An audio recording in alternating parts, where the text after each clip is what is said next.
Good morning or good afternoon, ladies and gentlemen, depending on where you are today.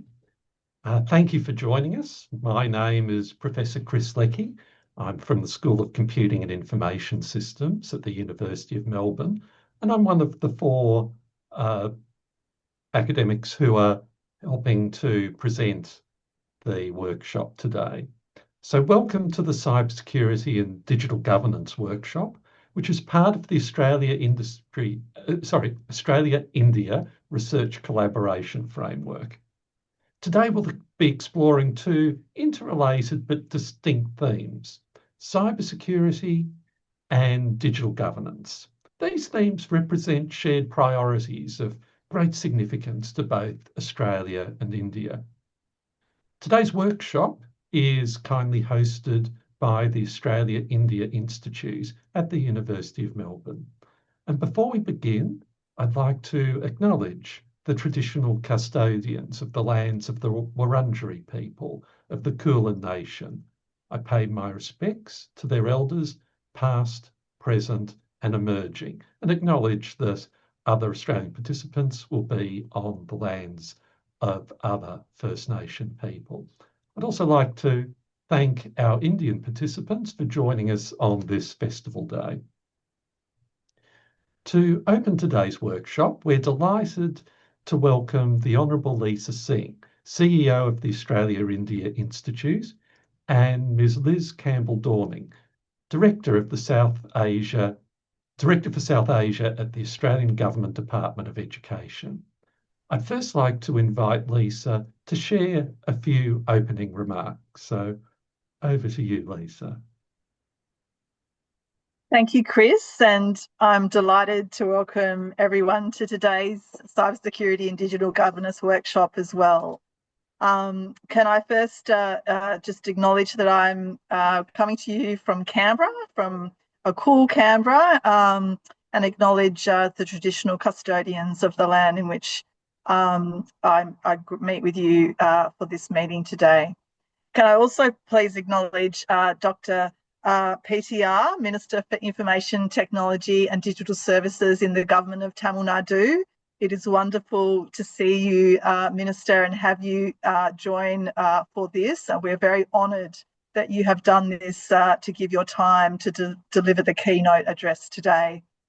And could I also just acknowledge our workshop co-leads, Professor Chris Leckie, thank you, Chris, but also Professor V. Sridhar, Professor Balaji, and Dr. Serene. All of your expertise and leadership in this space is really central to shaping today's discussion. Of course, this workshop is one of four informing the development of the Australia-India Research Collaboration Framework. And the other themes that we're exploring are energy transitions and climate change resilience, sustaining healthy communities, and advanced manufacturing technologies, all really important areas of research collaboration for our two countries and our region. But at its core, this framework is really a practical and adaptable resource to really strengthen the research collaboration between our two countries. Also building, of course, on our digital platform known as Arch India, which really connects researchers across Australia and India. This framework really goes further by offering targeted guidance for long-term partnership development. It's supported, of course, by the Australian Government Department of Education, and I'd like to thank and acknowledge them for making this work possible, including Ms. Liz Campbell-Dorning, the Director for South Asia, who's with us today. I think cyber and digital governance are really central to our shared priorities for innovation, for trust, and for resilience in the digital age. And that's really what our focus is about today. So I'm very delighted to see that so many experts from academia, from industry and government are here and are going to be contributing directly to this particular area to really inform the framework and help shape the future of Australia-India cooperation in this field. I really wish everyone an engaging and productive discussion, and I really look forward to the ideas and insights that will emerge from today's dialogue. So thank you very much. Thank you, Chris. Thanks very much, Lisa, for those words. Now, I understand that Liz is still joining us at the moment. So perhaps first, I'll introduce my three colleagues who are co-leads for today's workshops. So, Balaji, would you like to introduce yourself first?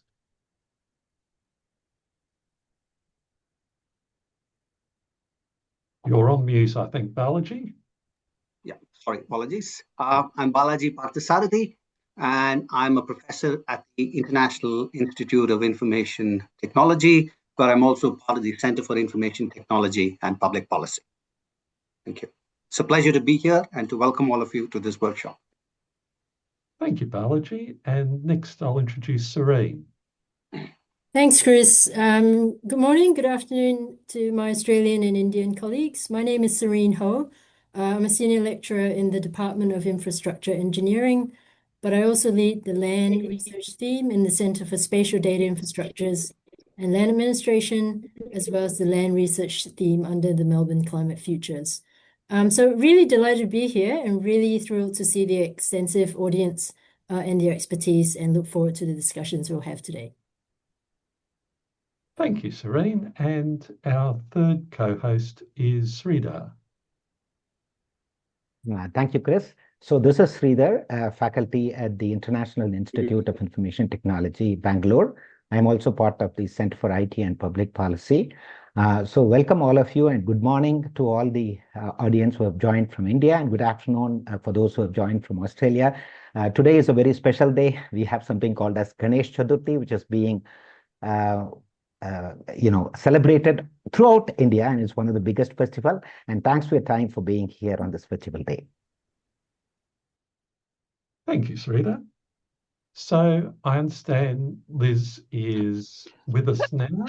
Thank you. No idea what happened to my computer. It was very dramatic, but glad I could get back to you all and just deliver some short remarks ahead of all of the interesting discussions starting this morning in India, this afternoon here in Australia.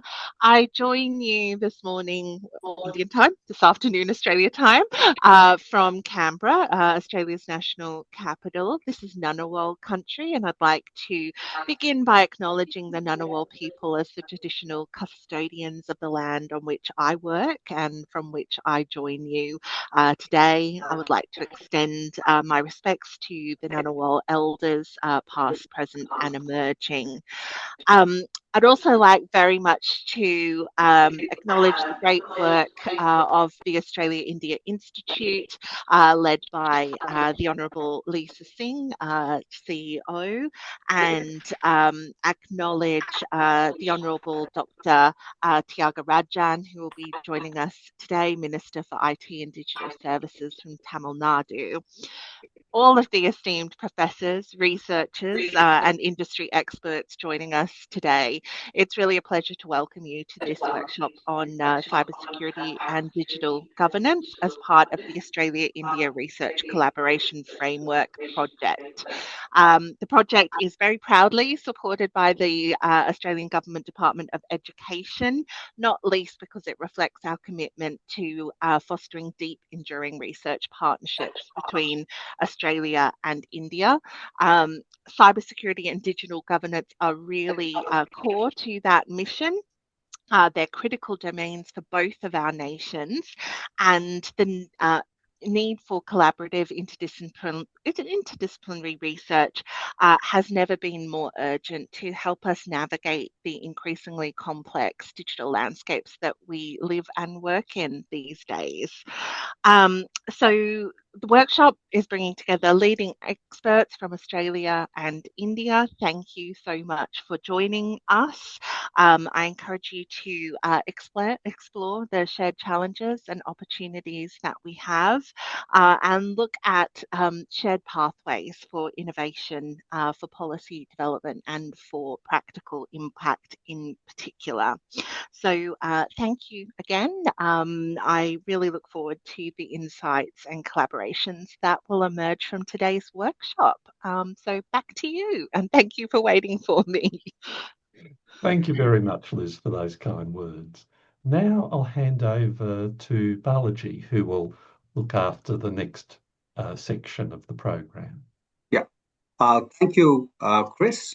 And I would like now to introduce Associate Professor Haripira Rangan, Principal Consultant of Government Projects at the Australia-India Institute. And Priya will take us through the Australia-India Research Collaboration Framework, which underpins today's thematic workshop. Over to you, Priya. Thank you, Balaji. I don't want to take up much of your time, but I just wanted to give you a bit of context for this framework. Over the past few years, we have been looking at our research collaboration, and we've done some studies which has traced the growth in research collaborations and engagement in higher education over the past 15 to 20 years. We published a compendium of this research, which we will put a link in the chat, of the collaborations between higher education institutions. And we've also done a kind of analysis of how our collaborations, research collaborations between the two countries are mapped out according to the SDGs. And that report is also the link we'll be providing in the chat. In case any of you have not signed up or are not aware of the Arch India platform, please do visit it. We'll provide the link there in the chat, and you can take a look. Now, essentially, what we found from doing these studies was that the collaborations and the relationships established are sort of concentrated in particular small areas and also with particular cohorts of researchers. And it's fairly narrow, and this effort is to actually try and create a broader framework within, to enable the researchers from both sides to expand their collaborations. I mean, we've sketched out this little diagram of an arch, which kind of shows you the kind of architecture, the structure on which Australian and Indian researchers are, in a sense, they're relying on the initiatives of the governments, and incentives provided, research funding, the universities that are part, and their research centers. But the collaborative activities that they carry out depend on the kind of research areas they work in, and each of them has distinctive needs, distinctive requirements. So what we would look for from you is to actually focus on the kinds of needs that you require for expanding and deepening the research relationship, and the activities that you would like to pursue, how you would need to promote, support, and further it and translate it into various kinds of impact, and how the Arch India platform and Australia India Institute can play a role in facilitating these activities to some extent. So on that note, I will stop and hand over to Balaji. Thank you, Balaji. Thank you, Priya. We are now privileged to welcome Dr. Palanivel Thiaga, Minister for Information Technology and Digital Services in the Government of Tamil Nadu. He will be delivering today's keynote address. Welcome, Dr. Thiaga, and the floor is yours. No, the points I was making were mainly that 3 points. One, that the nature of governance all across the world is suboptimal in my view. There are structural reasons for that. But as a consequence of a lot of limitations in the delivery of governance and performance of governments, the very belief or faith in democracy is being stressed. And so I think that in my mind, technology is the only savior at this point. We have seen tremendous improvement in Tamil Nadu in the last 4 or 5 years, starting with when I was the Minister of Finance. And I insist on the creation of integrated digital platforms for assessing beneficiaries, for ensuring the delivery of services were efficient that we didn't have too much leakage and we didn't have anybody left out. And we have seen great improvement in agricultural subsidies, in educational scholarships, in the delivery of health benefits through the integration of such databases. And I think it's just the starting point. I think in the age of AI, we can actually democratize the access to these kinds of automated, if you will, government programs through voice-based interactions with citizens. And this, I think, is the kind of saving model in my mind of having a step function increase in the quality of governance and government and the delivery of services and the selection of beneficiaries. The second point I was making was that as we integrate more and more data into massive, all-containing, all-knowing databases, the risk of cybersecurity and data security gets higher and higher. And part of our problem is that when these were all started as fragmented applications and systems over the last, let's say, 2 decades or 3 decades, there isn't even a good inventory of what all happens and where all it happens, and therefore what is the exposure profile of our risk and how many things do we have to protect. And at least in India and in Tamil Nadu, I know that to be the case. Maybe other governments have been proactive, but we are struggling to keep up. The third, I was going to say that a lot of the innovation happens at the state levels and through collaborations. In Tamil Nadu, for example, we have learned from Digital Victoria, from the previous government in Sydney, which brought in blockchain and digital wallets for certificates, for licenses, but also for the vouchers, incentive vouchers, and economy boosting vouchers during the COVID lockdown. And as I was saying that in Western Australia, they have, in my understanding, one of the better models of trying to ensure that both past and all future IT development happens with the right security, the right framework, and the right efficiency by ensuring it integrates well with the existing stock of data and platforms and whatever is there at this point.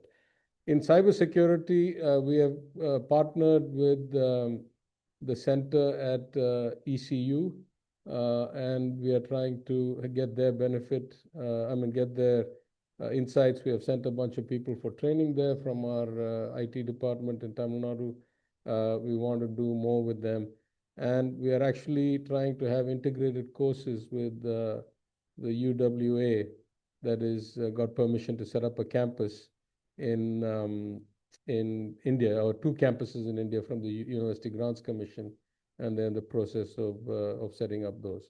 So collaboration-wise, both state to state collaboration, state to university collaboration, and of course, a lot of the expertise is from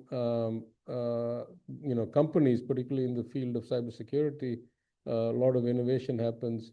We are blessed in Tamil Nadu to have a diaspora that is second to none, at least by Indian standards. We're about 5-6% of the population of India.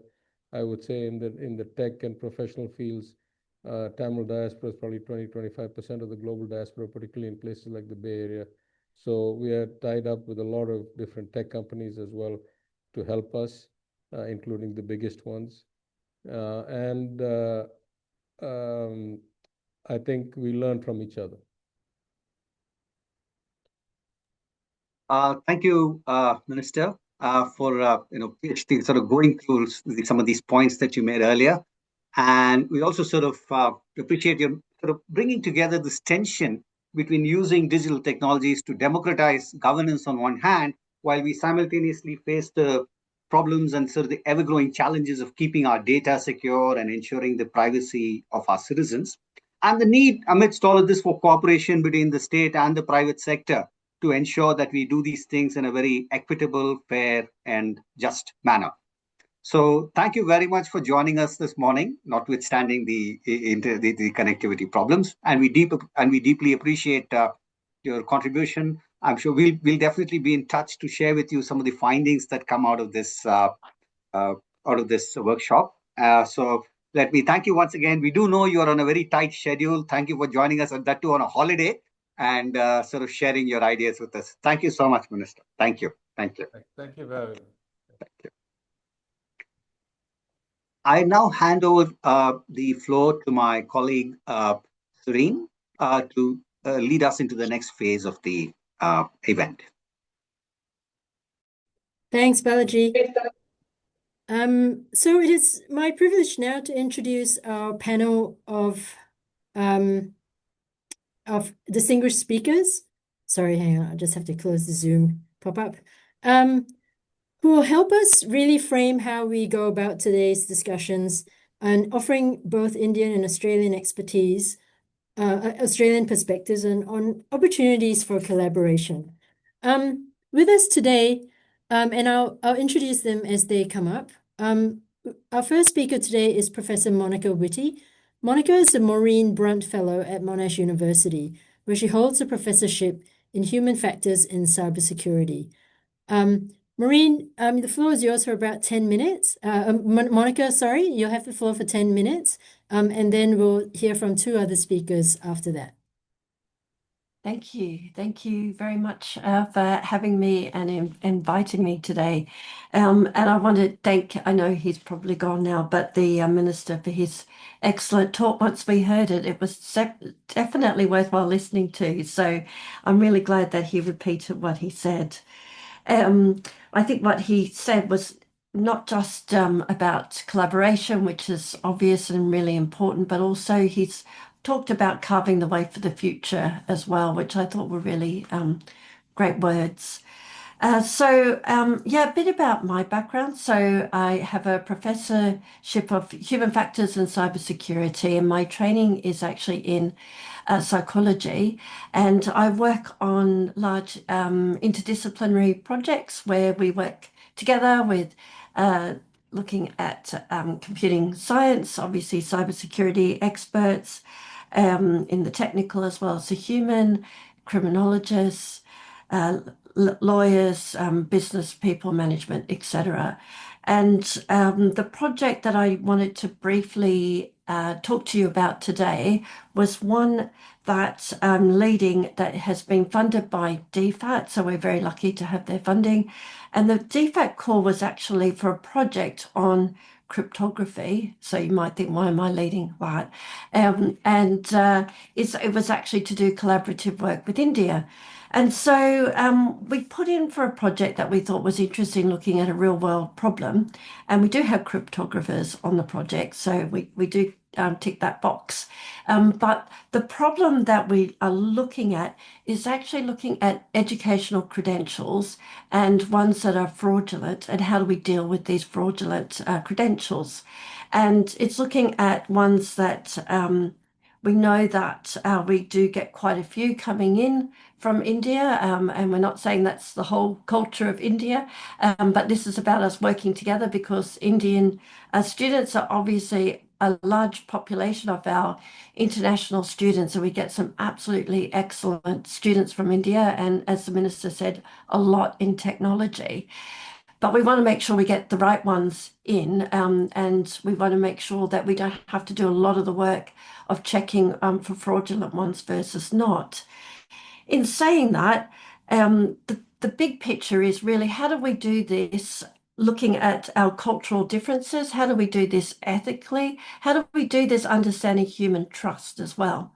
So the ultimate aim is actually building the tech, and the tech is using cryptography and potentially blockchain to secure educational credentials. But how we do that also needs to be led by humans, and how we act and how we're different and how we can find our own similarities as well. And the more I do work in cross-cultural work, the more I see that there are a lot of similarities we often overlook anyway. So our first bit of the project was actually doing a bit of a scoping study, looking at the literature on privacy and security and cross-cultural differences with personal data. And for someone that is in psychology and social sciences, I had hoped we would find a lot of work, because there has been a lot of cross-cultural work in the social sciences. But alas, no, we don't have a lot. And partly that's because unlike the the people here who know this is a no-brainer to work interdisciplinary, often those kind of insights aren't considered, or they're considered as in an afterthought. And so the cross-cultural different stuff, looking at security and privacy and data, often just divide the countries between the collectivist versus the individualistic cultures, which was kind of old way of looking at it in social science, and saying, look, these guys are going to care more about themselves, like a US Western culture, and a more Asian culture is going to look at the collectivists. And even when we look at Australia, we don't fit into, just an individualistic, even though that's kind of what it was thought. So what does that mean for privacy of data and security of data? Well, some of the questions that come out of that is that we do need to understand those differences, because some cultures are happy with the government looking after our data, and some are going, no, we wouldn't trust the government. So that's part of it, and that's part of our issue when it comes to when we're looking at educational credentials. We can blockchain it all and secure it all, but the user, are they going to feel comfortable with that, about who imports that data in, who looks after that data, who has control of that data, and the client as well. So coming into a university, presenting those credentials, a cryptographer is going to say, yes, of course, this is secure. What's your problem?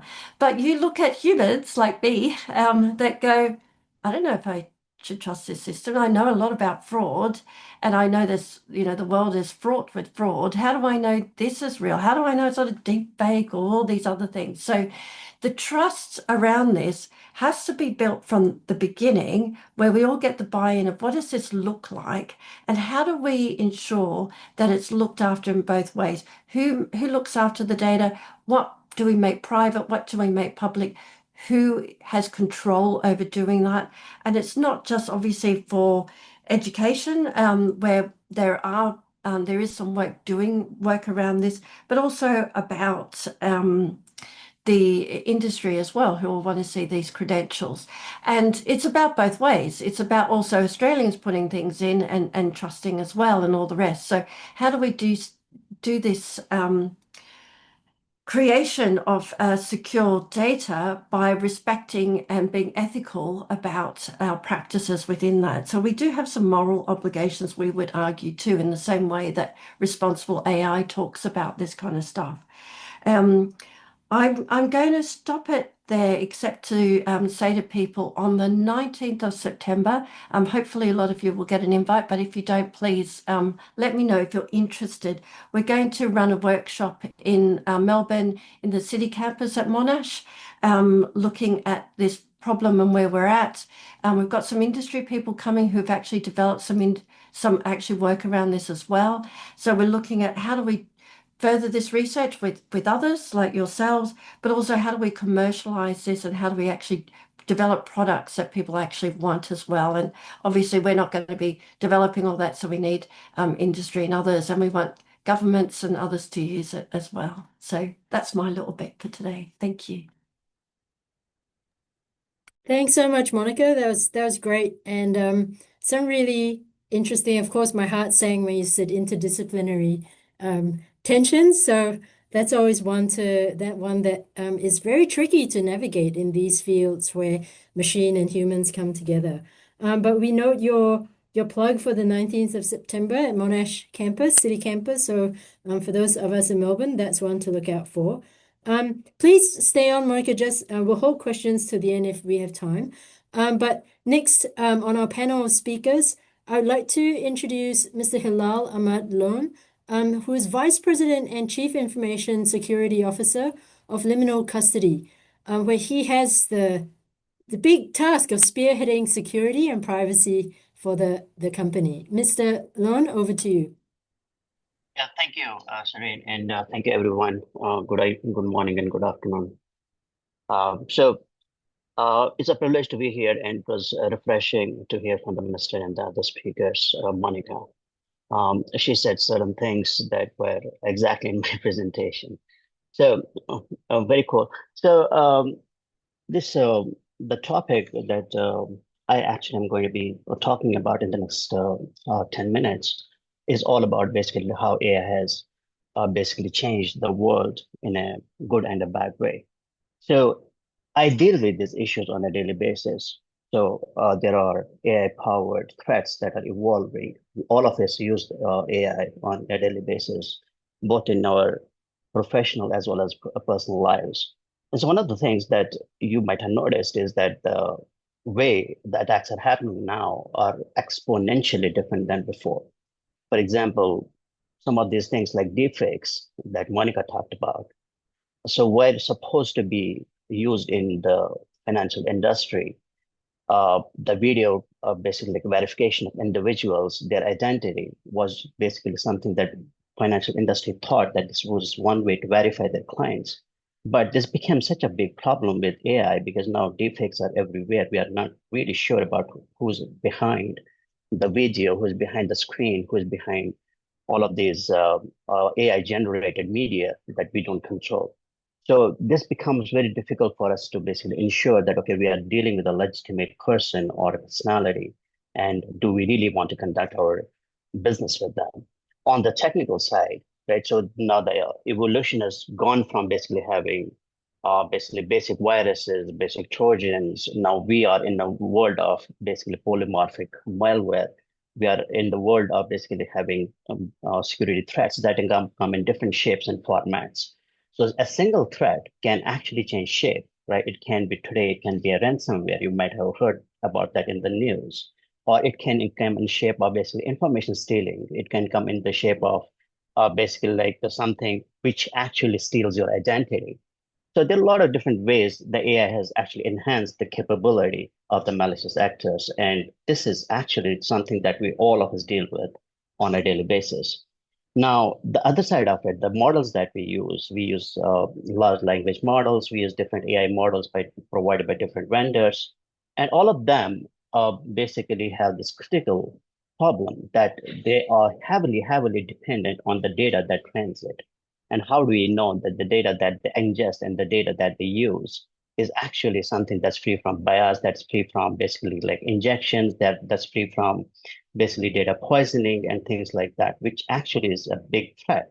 Because if you actually like introduce something that's some sensitive, like say, for example, it actually discriminates against a certain section of society, or it discriminates against some industry, so it becomes a big issue if you're going to be using it.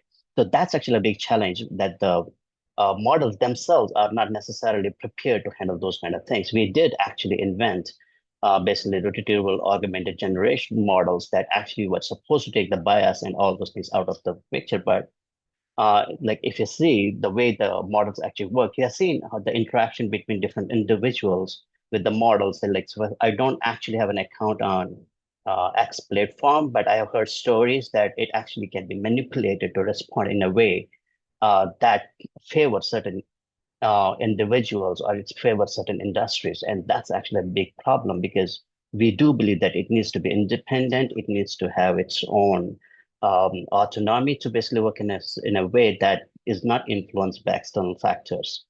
Now, the adversarial, the malicious actors also have the flexibility of doing this at a scale, right? So they can subscribe to the model, they can host the models, they can generate millions and millions of viruses in a day. They can develop exploits for which there is no remediation. So this is something that all of us face on a daily basis. Now it's not all doom and gloom, right? So while it can be used for basically attacking us, so we can certainly use it for basically defending us as well.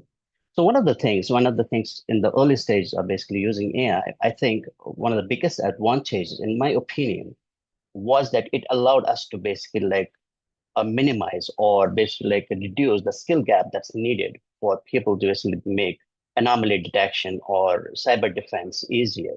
For example, earlier we had to do a lot of queries, specialized queries, to basically like discover any correlation between attacks.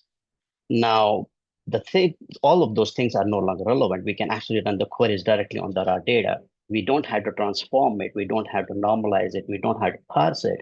We can just run natural language queries to basically like discover correlations, discover basically indicators of compromise, the things that actually like how a virus behaves, how a ransomware behaves, how an encryptor actually behaves, how something malicious software actually behaves. So in that context, we actually are at a stage where we can do analysis on massive sets of data, and we actually come up with meaningful insights that allow us to basically build defenses more rapidly and more quickly.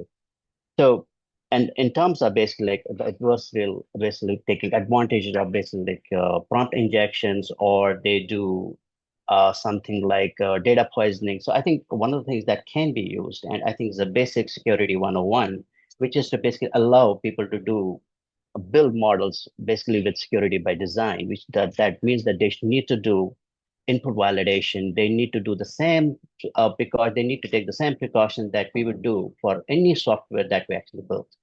Now, are they successful in doing it to some extent, right? But there's no way to basically like have to certify it or assure the model that the model does not suffer from any kind of basically weaknesses or vulnerabilities. And the other thing I believe is actually massively important is that we want to basically understand on what data the model was trained, and are they able to basically explain to us how they came to a certain logic. Some of these open source models that have been open source, so-called open source models, we don't know exactly like what's the backend, but the open source models does tell us a bit of the story, and it's very scary because anybody can manipulate the data that goes inside it. Anybody can manipulate the results that come out of it. So, and though we being the consumers, we need that ability to basically have the confidence in the model that is going to give us the necessary information, the necessary development process that was involved in it, which is not really transparent. For Monica might actually know that any cryptographic model that goes into production needs to be certified. It needs to be verified independently. And that's something that the LLM models and the AI models do not do. There is no such thing as a certifiable AI model. There's no assured AI model. So it's very difficult. It's very complex to basically trust such kind of software that's allowed to basically make such a meaningful and such a complex impact on our personal and professional lives. So one of the other things that could potentially, and that has a massive significance, is basically when people share security best practices among the AI model vendors. They don't do that. I wish they did, but on some basic level they do. But overall, it is such a very insignificant shape. I think that's one way we can actually prevent these issues with AI models. Now, how do we prepare the industries to basically tackle these issues at a scale? So one of the things, while AI is actually like very good at adversarial things, other things basically we can use AI to basically enable security operations centers, and we can use AI to basically build those cyber drills and cyber security exercises that can allow us to basically figure out if we are going to be victims of it. So making sure that our identity and authentication, the data security and data governance is handled at a very robust level is actually very, very important as well. So one of the things, and I think I'm so sorry to keep referring to Monica, but she mentioned about fraud detection. I think we have made some significant progress in fraud detection. If you see the models that actually are no longer basically working on the rule-based definitions. So the rule-based definition was, okay, if this person actually logged from Sydney or he logged in from Bangalore, authorize a transaction, but if he logs in from, say, some other city, which is not necessarily known for its hygiene, so don't allow them to carry out those transactions. So this used to be the model that worked on the traditional basis. Now we have anomaly detection that goes way beyond that. Now we have triggers, we have basic actions that get triggered. That does not involve just the necessary attributes related to the person. It also basically takes into account the behavioral aspect. So if the person is going to be the same, the way he behaves, that he transacts, the way he actually works, and that's something that we do. Finally, I think the playbooks are going to be massively important, which can be community-driven playbooks. People can contribute to them, and they can actually use them. And thanks again for basically like for this particular initiative. And I think one of the ways we can actually collaborate with each other is by building AI-driven accelerators, because it's expensive. Sharing is always better than actually developing it on its own. Apart from that, there's definitely a lot of scope. As the minister also said, there's scope for basically skill exchange. I think that would be something that's going to be really valuable. And of course, I think there's also this opportunity for us to build sandboxes where we can actually do the open sourcing of the models, if possible. So I think that was my talk on AI. And thank you so much. Willing to take any questions if there are any. Thanks so much, Hilal. Thank you for, that's like a 10-minute trajectory into kind of some of the key challenges we're facing, not just within countries, but across the world. In terms of the scale, diversity, complexity, and volume of the threats that we have to contend with, but also turning these into opportunities for collaboration, and certainly things like secure by design are also within the Australian government's digital transformation strategy. But last, just if you can also hang on, Hilal, just in case you have some time for questions. Last but not least, let me please introduce Mr. Ben Vanzino, who is the Digital Twin Victoria platform tech lead from the Department of Transport and Planning in the State Government of Victoria. Ben, you have 10 minutes for the floor, and we look forward to your insights. Thanks, Serene. Really appreciate the opportunity to be here, and yeah, thanks for all of the presenters so far. Yeah, really happy to be here. I'll try to stick to my 10 minutes.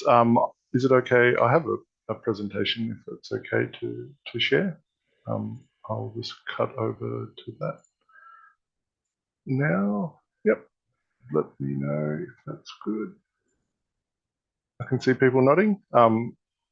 All good. So yeah, I work in the Digital Twin Victoria platform. It's been live publicly since August 2022. And I'll just give you a bit of a overall introduction and context to Digital Twin, and then really walk through the perspective across the cybersecurity and digital governance sort of landscape from the Digital Twin perspective. So why do digital twins? Why are they cool? There's a lot of money that's being thrown at them across the globe. Overall, here's some stats that are a little bit dated now, but they're still absolutely relevant. Why are people, governments, research, and private industry investing into digital twins? They're a tool that's growing. It's how they're harnessing the outcomes of AI and being visualizing data, giving, I guess, decision-making and real-world outcomes.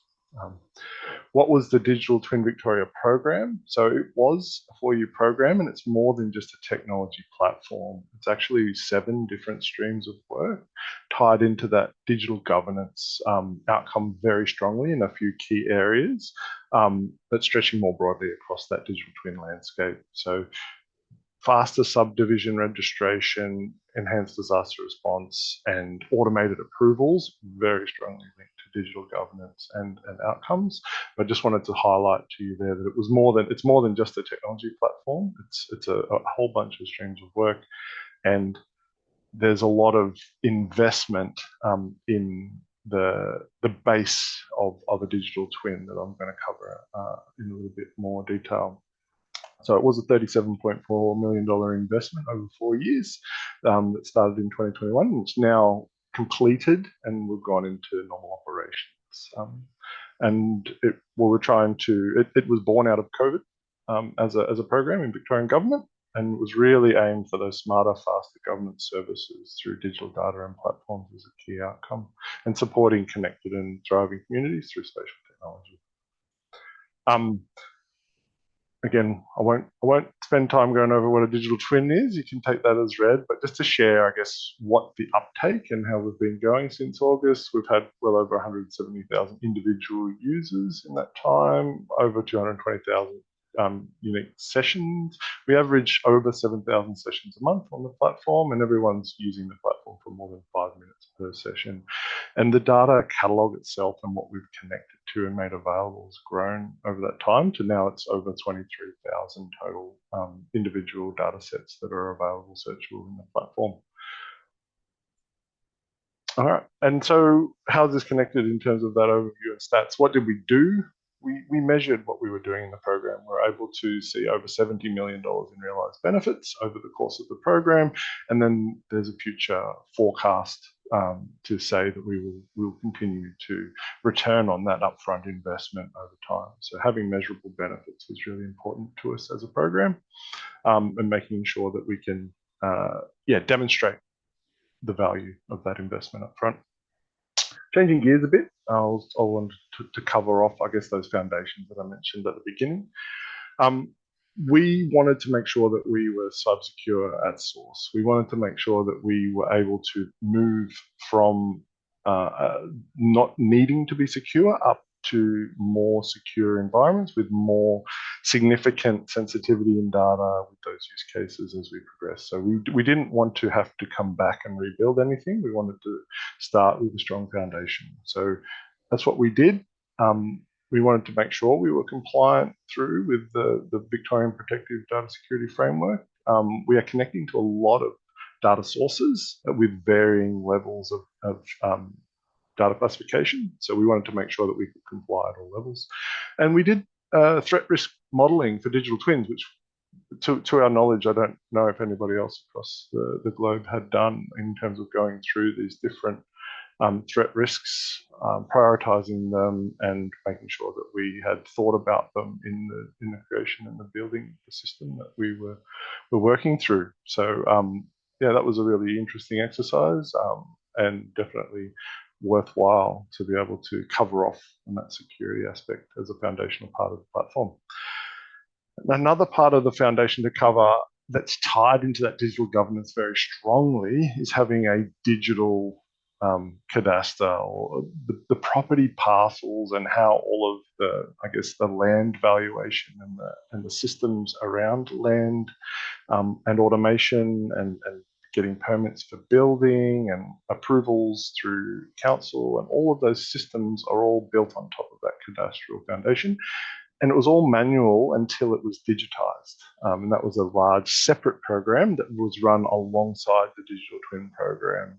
But it's also a necessary component just to be aware of. It was a building block for us to be able to then get the value and build automation on top of that I'm mentioning before. Another foundational key piece, and what was essentially the vast majority of that investment of money in the digital twin program, were around imagery and LiDAR elevation. So building a strong foundation of like photogrammetry, 3D and orthophotography, as well as a statewide 1 meter digital elevation model. So covering 96 or greater % of all the populated components of Victoria, and saying we've got some really good high resolution digital elevation model data available to place objects on a terrain and be able to then build real world modeling out from that, and all of the different potential use cases and applications that we have. And then lastly, as a strong foundation, having authoritative spatial data products connected into the platform. So VicMap is our statewide authority for spatial data products, and they're really critical to connecting these use cases I'm talking about. So emergency management and responders. So first responders depend on VicMap data to be able to get to the correct addresses and to follow up, you know, police, ambulance, fire, and then supporting other use cases around infrastructure planning, land use planning, and being able to support decision makers in a digital twin is really key for us. All right, so getting towards the trickier part is trying to balance what is the public versus what is the private use case of digital twins. So what we did was build out a public platform, and we were really proud of the public platform, and we were sharing data and making it available. And it was highly impactful because everybody could see it. And then everybody in government came back and said, hey, we've got sensitive data. It's cool that you've got this public platform, but can you build us something that we can connect our sensitive data to in the background, which then really opened that cybersecurity door a lot and made that front and center a lot more than it was at the beginning, and also made us have to understand how we could not get in the way. Monica, you mentioned we want to make sure that we are understanding what people want. So building out what a platform would look like that we didn't need to touch people's data. So we wanted that to be a self-service for that custom private data experience on the other side of it. But it is always a balancing act where you've got people can see everything that you do in that public platform versus the people who care very much about it in the private space, but it's a very distinct, specific audience who appreciate that outcome. So getting that balance right was really clear. Almost to the end now. So capacity and challenges, what was needed to go digital. As I said, some of the numbers that I threw around there, pretty large in terms of upfront investment to get that capability in place. But unless we had that digital cadastre in place, unless we had invested into some of those systems with automated rules such as e-comply and the surveying submissions, automated approvals processes that were delivered in the digital twin program, we wouldn't be able to get any of that sort of those digital services, digital governance outcomes with the program. So it did require that. Where we're up to forward challenges is, and what's tied to potentially that investment question that's been raised here, is that we've got a very broad digital twin platform, but it's everything to everybody. So what we've taken on strategically is saying, how can we focus digital twin experiences, but reuse the technology that we've got? And that leads us into collaboration opportunities as my sort of closing statement. So what we really value in integrating with digital twins is focused use cases. We've been working with universities and cooperative research councils in the program so far. The example on the screen is working with the Ararat Smart Cities program. They've got a large environmental sensor network that they've implemented, and they've had a connection with Federation Uni and postgraduate students there, measuring climate impacts and PhD projects tied to having that rich, localized environmental sensor network available. It's many opportunities. I'll leave it there, but it's there's lots to talk about with questions if needed to get into technical details. Thanks, Serene. Thanks, Ben. Thanks so much for sharing the case of the digital twin of Victoria and kind of your experiences being at some of the pointy end of novel security and governance challenges, and taking on your point that focus use cases are really great for effective collaboration. I'm just noting the time. Are there any? We might have time for just one or two quick questions if there are any. But I think the chat, everyone's a bit quiet. Monica and Hilal and Bell, are you staying on for the second hour by any chance? I can stay on for a bit of it. Okay, all right. Well, let's do it. Okay, from David, there is a question. The projects that mentioned are really interesting, but how do they relate to the subject matter of this conference, which is about cybersecurity and digital governance? Who would like to take that one? Yeah, go, Monica. I'm happy to give it a go. Thank you. I guess our project deals directly with both those issues. So we're looking at how to do cybersecurity with educational credentials very specifically, and also who should be governing that data as well, just to give you a quick, simple answer. Thank you. I don't know if Hilal is still here. Yeah, I am. So I had to switch off my video because of some logistic issues. So in order, I mean, all my talk was basically about AI governance and AI security, so which is directly impacting security today, right? So if we don't govern it properly, or we don't have guardrails and strong defenses against the malicious and adversarial AI that's being basically deployed, both from basically like in a consumer's point of view as well as a producer's point of view. So the more guardrails, the more security by design, the more compliance by design is important, and it's directly relevant to the cybersecurity discourse. Thank you, Hilal. Ben, did you want to add to that at all? Yeah, absolutely. So cybersecurity, like where I'm at with digital twins, is I guess the real world implementation of connecting data to outcomes, and so we need to make sure that the data is secure, but we also have to make sure that we're supporting, I guess, real world outcomes that have a benefit with that investment up front. So it's a really good link back to those potential research topics to say, like, how would you demonstrate that outcome at the end of the project? So it's about that real world connection. Great, thank you. I can see David has added a bit more, but I think what we might do is It's a great question, and I think we'll tackle that in the second part of this workshop because it's where the meaty parts will happen. We might just take a very quick 5-minute brain and body break, and come back. It's 3:07 now. We'll aim to come back online at 3:12 p.m. if we can. I know it's a weird number, but just to try to keep the afternoon on schedule. So we'll take a break now. Feel free to just turn off your cameras and your audio and leave the link live. And we'll see you in 5 minutes. Thank you.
Hello, hope all of you are back. So we will start the second part of the webinar. In this particular session, we will have the whole group discussion exploring cybersecurity and digital governance.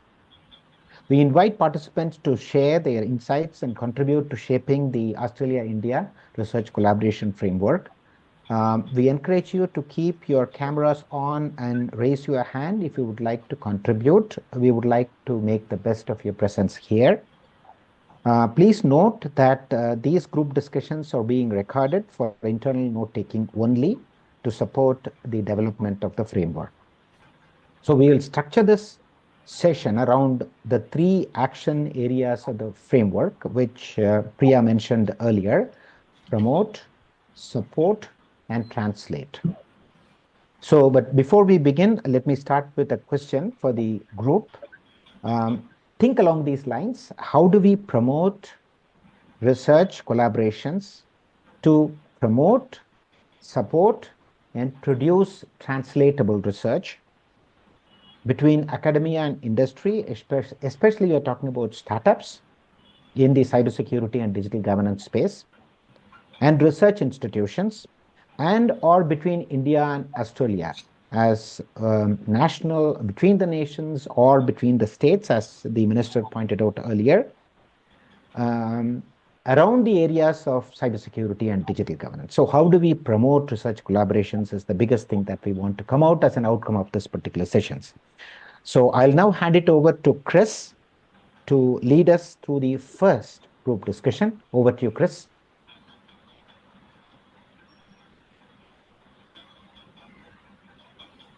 Thank you, Sridhar. So in the next 20 minutes, we're going to focus on the promote pillar. So we're trying to find ways or look at ways in which we can encourage the development of new interdisciplinary research collaboration. Could be in terms of finding the right stakeholders across industry, government, and academia. What are mechanisms that you've found works in initiating collaboration, particularly amongst new partners? And how do we attract new researchers into Australia-India research collaboration, particularly early career researchers who might not have a big network yet?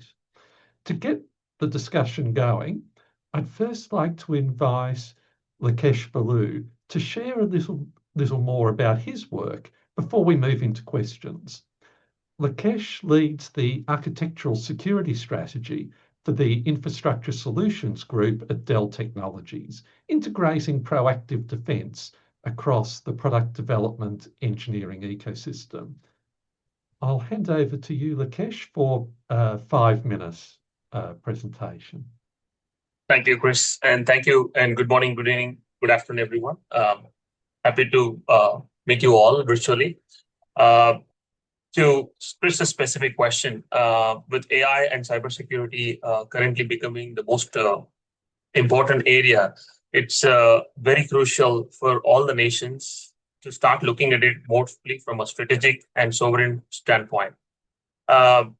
Because the way things work here, it's getting really, really important for us to increase the collaboration.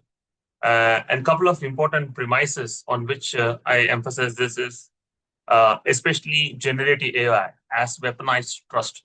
Trust has been a key ingredient in cybersecurity over the years, but generative AI has weaponized it, which means our biggest vulnerability is no longer just the software and the code, it is our cognition, right?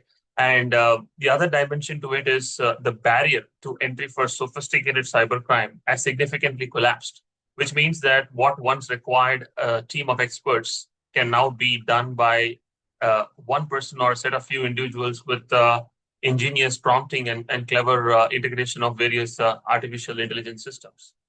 And the other way to look at another dimension is in the age of AI, cyber threats move at mission speed, but our defenses are not moving at the same speed. This is one set of issues. while the other set of issues which the industry in general deals with is trying to come up with various frameworks and mechanisms and collaborations. So in this context, the main goal is no longer just preventing cyber threats, it's about resiliency. And that aspect is even more important in the modern AI world, because it's not about how long or how much time we take to detect a threat and respond to it. It's about how much time we are going to take to recover from these threats, which are AI enabled these days, right? So this means that it takes a network to fight another network. So today, in the age of automation, we need AI to fight against an AI. That's how we can really be able to stay up the chain and really implement the practical zero trust that we keep talking about in the industry.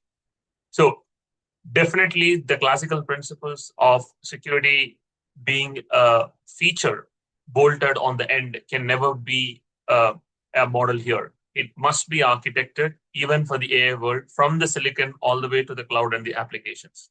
So with this context, I just wanted to emphasize a few things based on the specific question that Chris outlined on how do we really promote and collaborate. So one of the things I believe is very crucial is to really look at joint development of frameworks and standards, because without having a systemic understanding and common body of knowledge, it's going to be difficult to really promote or collaborate, right? So first thing is developing secure AI frameworks and standards, or co-developing or bilateral partnership that addresses the entire life cycle of an AI model, starting from data provenance and ML ops pipelines to post-deployment and monitoring for adversarial attacks. Why it is important? Because only through these kind of joint research partnerships, it's possible that we could come up with standards that are globally acceptable, or at least acceptable to certain regions of the global economy. And these policies and standards and frameworks will establish some kind of working relationship, because it's not only about technology, the people and the process, but also about exchange of ideas, exchange of themes, and exchange of unique challenges in every region and geography. So when we have this joint working group specifically on AI security standards, feeding into global bodies like ISO and ITU, we advocate for a shared vision. The other area, to Chris's point or question, is about how do we really build this entire scheme of things for the critical infrastructure. Every nation is grappling with threats, especially targeting the critical information infrastructure, whether it is about their power systems or about other areas, right, including the operational technology and the industrial control systems. So we need to really have collaborative programs. For example, some actionable steps I could think of is, do we have a CERT-to-CERT communication, the computer emergency response team that every country has? I'm sure we have one in India. I'm sure we have another one in Australia, like the ACSC, the Australian Cybersecurity Center, and the computer emergency response team in India. If we can deepen the operational partnership between the CERT-in and the ACSC with dedicated channels, not only for generic cyber threats, but also AI-specific threats targeting critical infrastructure, that will be a way forward in creating the cyber shield for the critical infrastructure. The other thing is also about conducting joint cyber drills.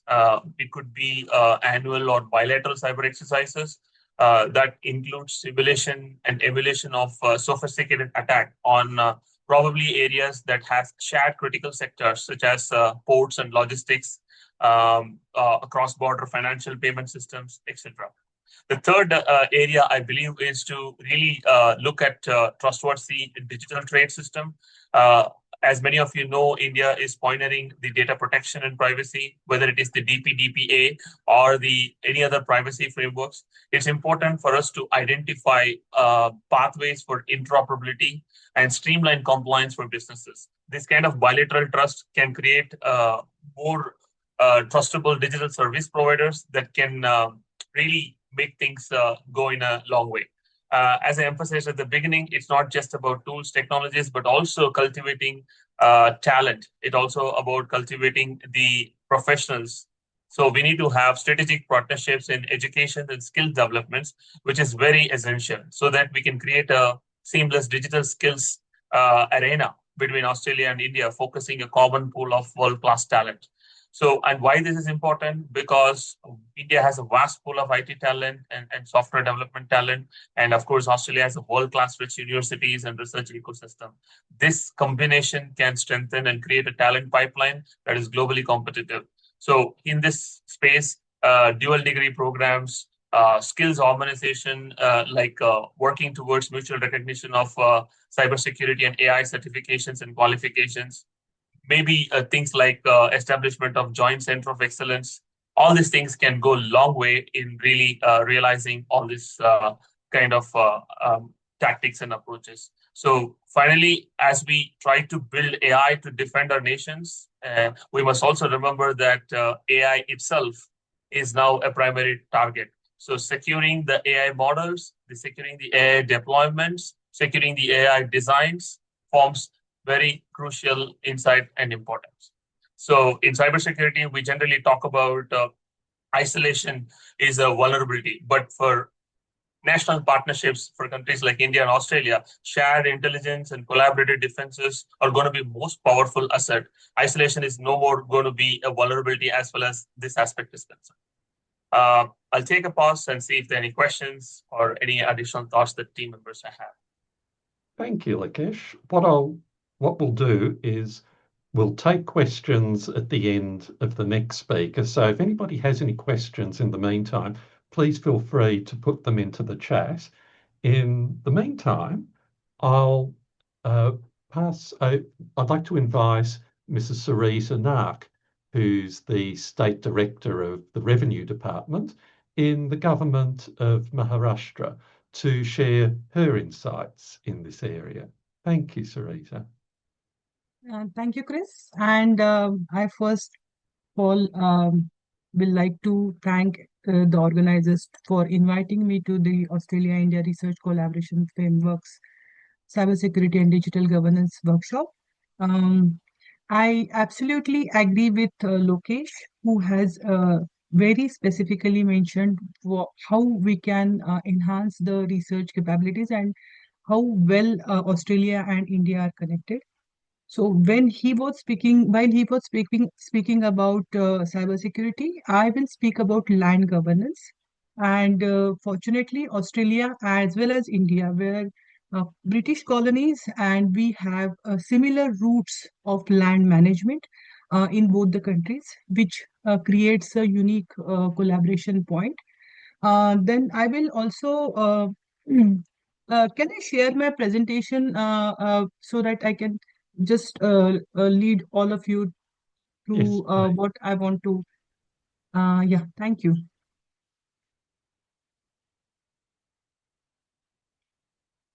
So I hope it is visible.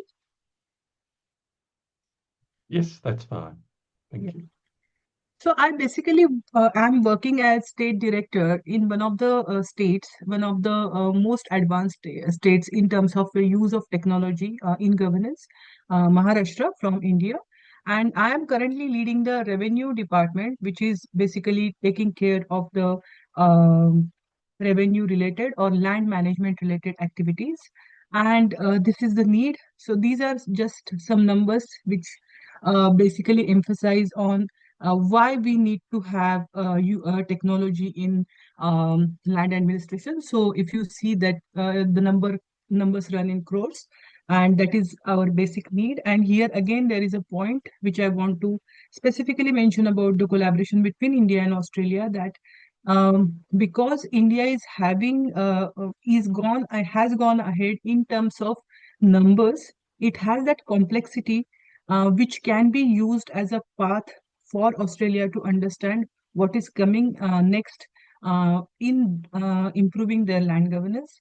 And similarly for India, it will be very useful Australian experience, especially to understand the relation of privacy acts, because developed countries are much aware and more open to public's privacy. So this is the record of rights which I handle. Basically, record of rights mean the rights, land rights owned by the citizen, and we are having two ministries which help us, guide us, and monitor us. So the Ministry of Rural Development, Department of Land Resources, and Ministry of Agriculture and Farmer Welfare, AgriStack Wing. So these basically govern us for the bringing ease in doing business. We have done computerization of our databases. So there are three databases. One is farms data, second is farmers data, and third is crop data. So these databases are basically 100% digitized, and we are creating a environment where we are trying to bring in governance and trying to improve the quality of the procedures which we carry out for managing the lands. This is a project which is called Land Dashboard, which basically is a comprehensive tool for supervision, control, and policy making related to land administration.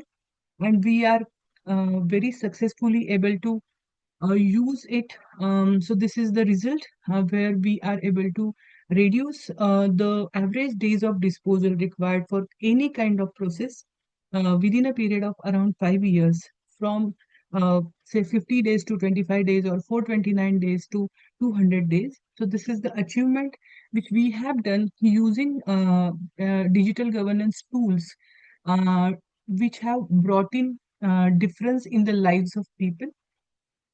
We have also been able to successfully create various citizen facilitation tools and post them on governance portals. So this is a Mahabhumi portal. Maha means Maharashtra, and Bhumi means land. So it's Maharashtra's lands.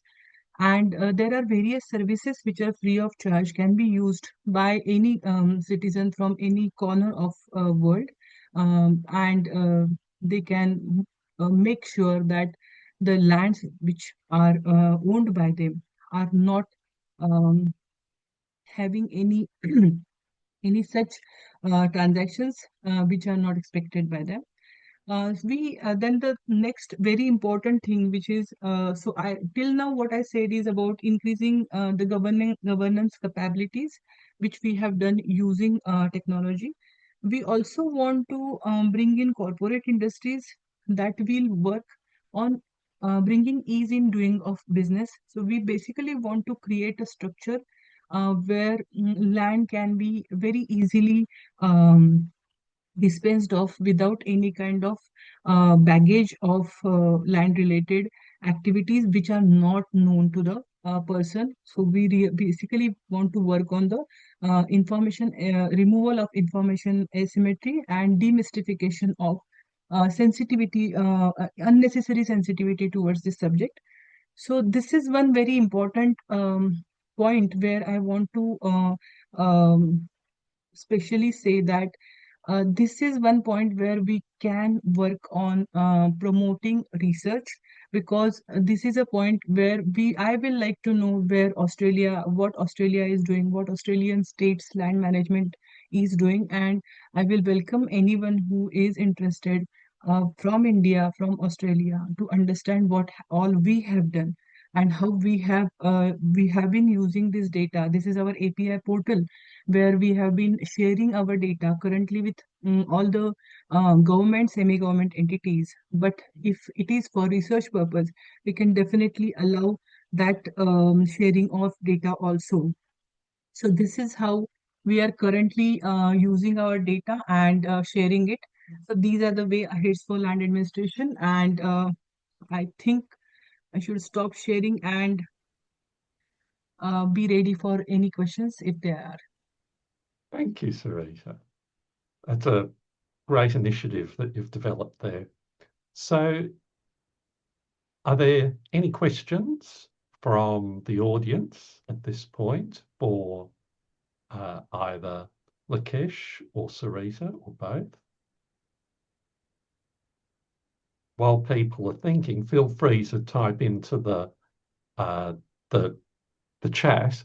Perhaps I'll ask a question about, do either of you have any experience in how you make the initial collaboration happen between, say, India and another country, Australia or anyone else? Any particular methods that you've found works well or hasn't worked well from your experience?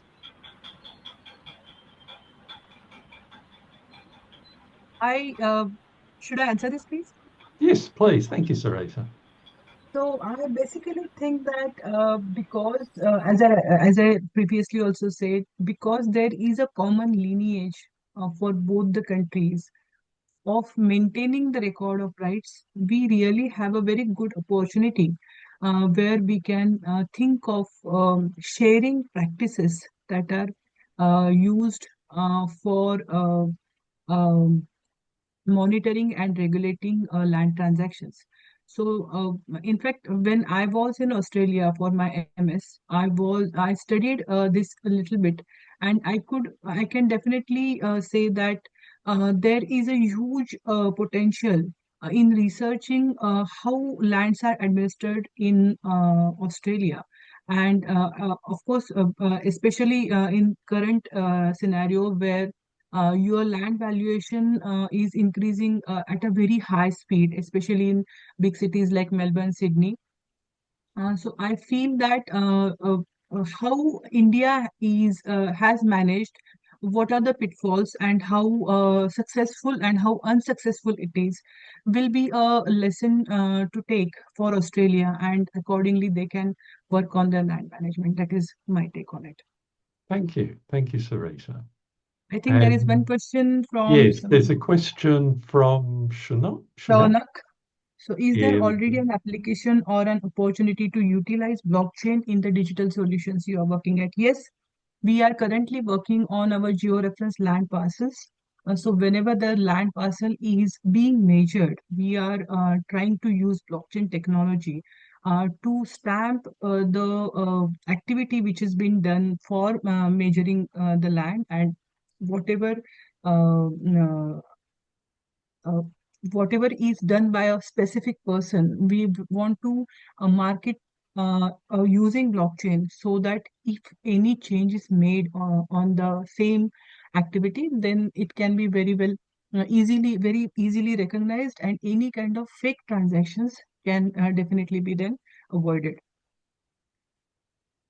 Thank you, Shana. Thank you. In the interest of time, I might thank Lokesh and Sarita for their thoughtful words today. And I'll now hand over to Balaji, who'll be talking about the support platform.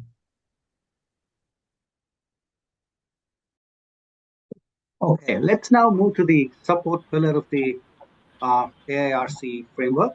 That is, how can we sustain and strengthen research partnerships over time and ensure they remain impactful, inclusive, and mutually beneficial. These are big terms. And so what we specifically would like to sort of examine are strategies to build and maintain strong and sustainable partnerships in this thematic area, that's digital governance and cybersecurity. The roles, resources, and actions that are required from stakeholders to support collaboration in the near term, the medium term, and the long term. The kind of approaches we need to adopt to foster trust and continuity across individual and institutional collaborations. And of course, very importantly for us is to ensure that we support early career researchers and students pursuing advanced degrees and others in joint PhD or mobility programs in this kind of work. And last but not least, we want to look at tools, platforms, mechanisms, those that either exist or those that we need to sort of create and put together to strengthen research collaboration. So I'd like to invite a couple of people here to sort of share their ideas and thoughts. First, let me invite Professor S. Rajagopalan, who was a former member of the IIITB faculty and now heads a number of the e-governance projects at the institution, including the Modular Open Source Identity Project, the Center for Open Systems, and so on. He has extensive experience both as a researcher and as somebody who set up his own company in the nonprofit world, etc. Professor Rajagopalan, may I invite you to share your thoughts for about 5 to 7 minutes before we get a discussion going? Thank you. Professor Rajagopalan? Thank you, Balaji, and thank you, Christopher and others, for inviting me to this wonderful workshop. I'm going to just focus on the support, which is what Balaji was talking about. How can we support collaborative work? Before suggesting some mechanism for it, when we talk about cybersecurity and digital governance, most of us talk from the view of people who create and manage technology and technology platform. Rarely, if ever, we talk from the viewpoint of the user. So I would like to say cybersecurity and digital governance have to be looked at from bottoms up, where the user is the center. And especially, I would like to focus on the users who are vulnerable and disadvantaged. For example, that senior citizens, people in remote areas who are on the other side of the digital divide, where network connectivity is poor, and so many. So, for example, take a very simple act like authentication of an identity. You know, in India, we use Aadhaar for authentication of identity. But there have been any number of studies which says that how when you start building cyber secure system and privacy protection system, sometimes ease of use by vulnerable section for whom you actually design systems becomes very, very difficult.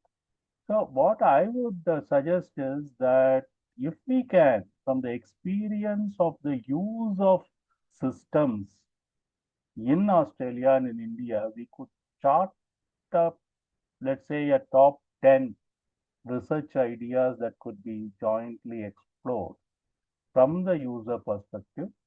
And, for example, I know well in Australia, especially with First Nation and their settlement and their use of computing and the digital systems, if we could get some kind of a joint research going on. For example, we could have a system which says that, let's say that artificial intelligence, how does it impact digital public infrastructure? How does it impact identity systems? My colleague and CTO Ramesh is here on this, I hope. So what do we do with that, and how do we protect vulnerable groups at the same time enhancing their user experience? In fact, I know a large number of senior citizens in India have gone off digital platforms, though they were on the digital platform, say 5 years, 10 years ago. After a lot of phishing scams and various scams have come, including this notorious Indian invention called digital arrest. So a lot of them have now ceased even to use automatic teller machines. They go to the bank branches even when they are 80 or 85 and draw cash. So I think we need to bring the user back, and from the user look at both cybersecurity and digital governance. And for that, I think it may be useful for the Australia-India Institute to organize a couple of days of a workshop to identify major research issues in this. Research both from fundamental research, how do we use, say, homomorphic encryption, how do we use blockchain, how do we do this, etc. As well as, say, for example, can we make voice as a biometric rather than face? That could be a good research topic. Voice, and what about voice of old people? And prepare a kind of a small research agenda with user in the center and try to seek jointly the funding support from governments and foundations, saying this is important, we have created this for the user, and also entice students and get students to visit each other. In fact, I would though I am not part of the institute faculty as of now, but I would strongly urge Balaji and Sridhar to welcome short-term or medium-term 1 semester to 1 year research students from Australia, and similarly Australian universities, to exchange ideas, to test out proof of concept. Sridhar and Christopher, you were talking about even startup ecosystem, and we could get the startup ecosystem that is available in Australia to work with the startup ecosystem that is available in India, and then see what kind of proof of concepts they can build based on the research that is being done, and how it will benefit, keeping in mind the international guidelines. UN has come with recently a guideline on digital governance. In fact, Institute is a signatory to that document. We said Institute would promote digital governance guidelines of the UN, and UNICEF has come with a AI ethics framework, and India is a signatory to that. And we, in fact, the Institute Sridhar organized a one-day workshop consultation on that in January this year. So with all that, I would suggest that let's start small, 5 or 6 core problems, get some joint research going, get some joint funding, and do exchange of students. Thank you very much. Balaji. Thank you, Professor Rajagopalan, for highlighting some of the areas of what I would call governance by the digital. When you refer to the problems and challenges, say for example, that senior citizens face, right? So what are the areas that governance can take place, and also for highlighting areas that we might, how we might sort of potentially collaborate and actually support research between Australia and India, whether it's between startups and early researchers and so on. Okay. May I request you to stay for a few more minutes so that in the event there are questions before this segment of the event is over, it'll be good to have you. I have been here right from the beginning. So okay. Thank you. Thank you so much, Professor Rajagopalan. It's now my pleasure to invite Dr. Harish Ramani, who's the Chief Executive and Technology Officer of Devil Cyber Corp, which is his startup, to share a few remarks. And specifically, Dr. Ramani, what are some of the supporting mechanisms needed by startups in India to bloom and, hopefully to turn into unicorns, etc., in the cybersecurity space? So essentially, we're asking, if Professor Rajagopalan spoke about governance by the digital, I think what we're now looking for insights from Dr. Ramani is governance of the digital. Over to you, Dr. Ramani. Thank you, Balaji sir. Thank you, the Australian Indian Institute. I think this is once again a great opportunity for me to reconnect with my alma mater in terms of research and collaboration, where I'm fortunate enough to do my research degree from Australia. So it's been quite some time that I've come out of Australian soil. However, the cybersecurity space is currently been growing in one side, and the startup ecosystem has also been growing pretty big. I've been as part of the startup ecosystem for the last say about a decade right now. Been working with multiple companies, or also working with academic relationships. So the policy making, the working around on the same with the governance, and working with, in fact, the cybercrime is been I would say a long a line of work around with respect to the research understanding, which I probably wanted to mention few of the effective points here. So one is where the startup ecosystems today more concentrating towards the security operations, where how to really get to monitor the current mechanisms. And in fact, Mr. Lokesh mentioned about the AI's intervention, and how this is going to make a difference kind of thing. So that's one area that we wanted to start to work out. And with the startup mechanisms, more collaborative today. And I've seen quite a few companies where they've been partnering with between the Australian Indian diaspora, because I've been part of the diaspora for the last, say, 5 years now. There are a couple of events that is being happening right now in Tamil Nadu, of course, where I'm basically from, where our IT minister emphasized the similar points in the same juncture. And we also talk more from the compliance regulations spectrum, where a lot of connections are also being made in the same line, where the DPDPA is trying to create a mechanism incorporated with the same analysis. I would say that. But what also I wanted to emphasize here is the cybercrime phenomena. Since I've been part and parcel of this law enforcement agencies, the trainings, the investigations, say since 2016, it's since a very long time, where people started to talk about the Nigerian scam. And then we eventually start to move forward with Rajagopalan sir mentioning about the digital arrest, right? So we've gone so big in terms of the governance that is to be supportive to be concentrative in that domain from top-down approach, right? So in fact, it's supposed to be a bottom-up approach on one angle. And then from understanding the cybercrime, from understanding the regulation perspective, it has to come pretty much from the top-down analysis is what I would definitely wanted to mention it as part of the ecosystem that is going on. So from the technology one side, from the people process equation on the other side, from the governance on the top of all of these things. So how are we actually making an impact in the improvement of cybersecurity with respect to research is, I think, where a lot of silos that are being operated today. With a startup ecosystem like company like us, where we try to create cyber simulations. We've been working on one side with information technology, and we're also working more right now towards the operational technology, because the IT OT convergence is expected to happen in the next couple of years' time, or maybe a little more, right? We're talking about Industry 5.0 and how this model is going to effectively come into existence, how the governance is going to be looked at from companies like multi-billion-dollar, where they try to create the entire water treatment plant to thermal power plant and all of these things. And where a startup pretty much working on to create small modular sensors and trying to incorporate the security parameters incorporated with that, right? So we're talking about a variety of discussion points in terms of understanding and how much of research pretty much is ideally required in the place, I think, is where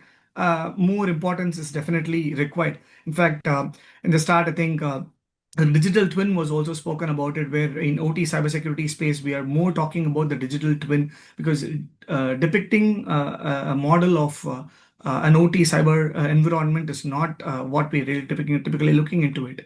And modernizing and trying to create the right awareness towards the technical users is also one of the very important part of the startup ecosystem today that we are trying to work around. So I would just like to summarize as what I've tried to really bring it into the picture, where one, we wanted to make sure that the lawmakers are being aware of what's happening.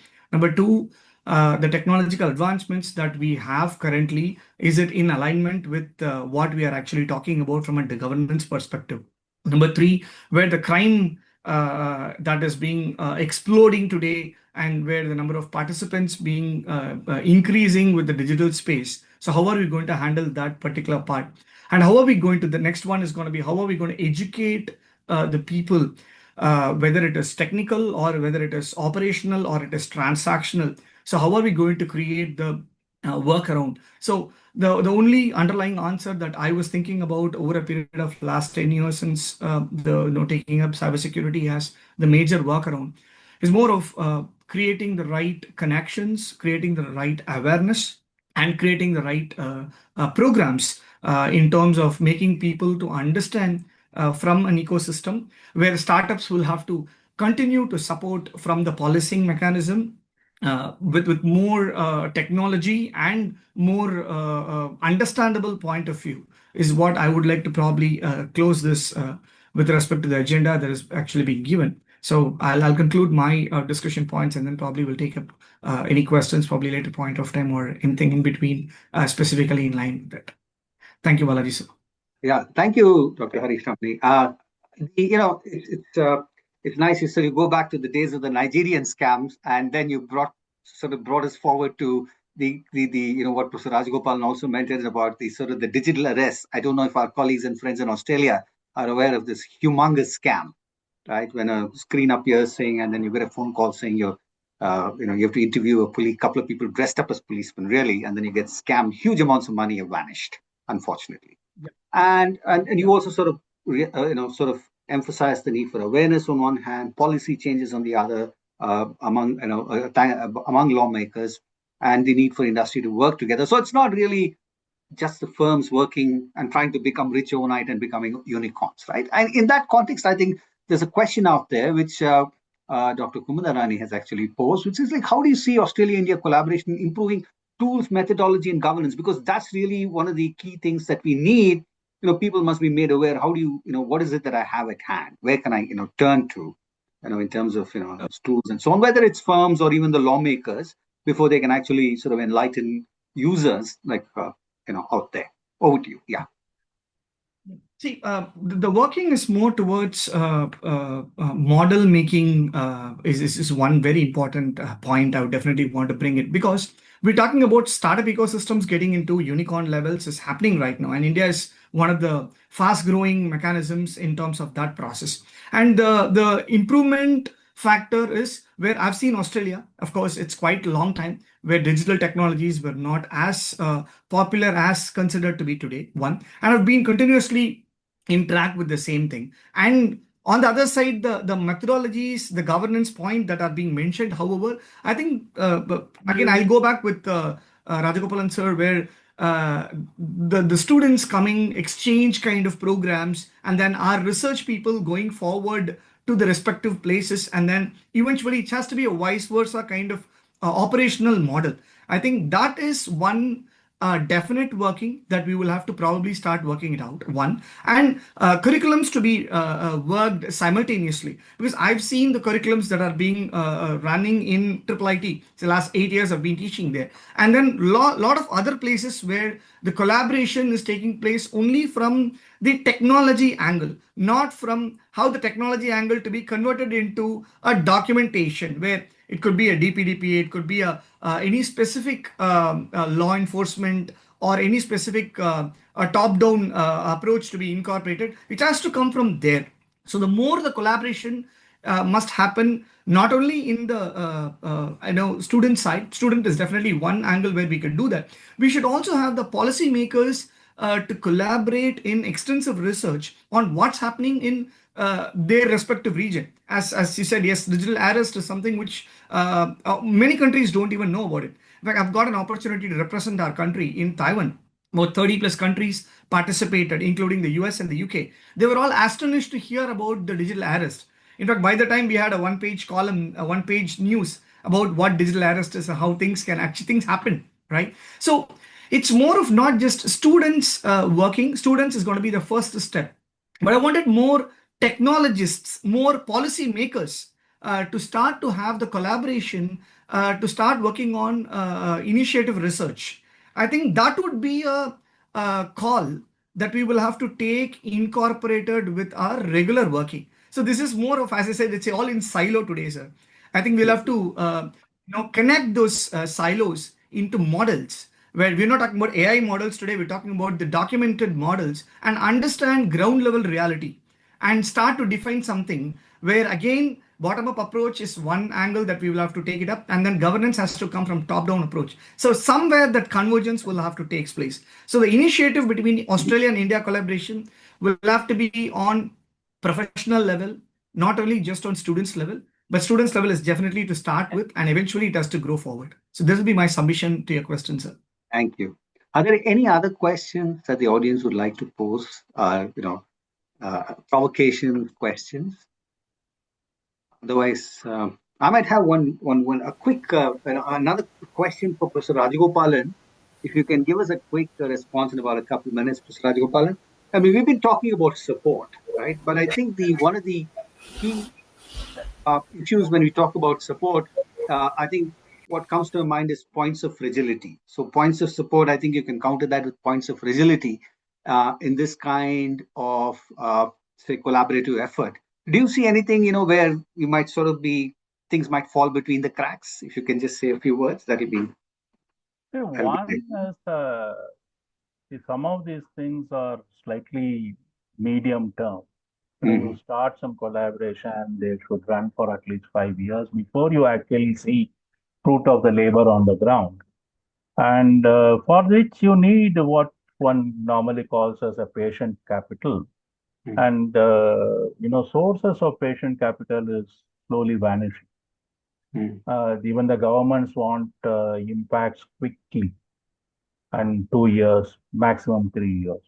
So one is to look around for how do we build that patient capital for this. That is one thing. The second thing is that in a very rapidly changing both technology and technology governance environment, how do you stay relevant?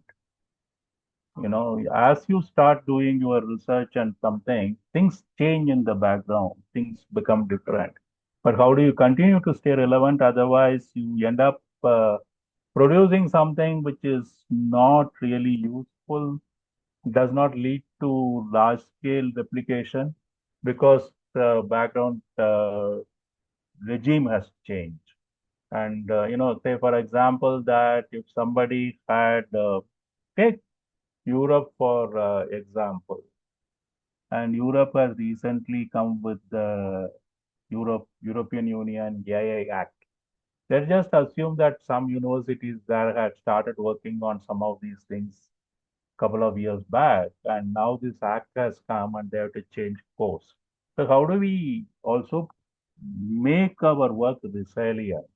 And students have a fixed timeline. They would like to get a degree or even a PhD postdoc, maximum of 3 to 4 years.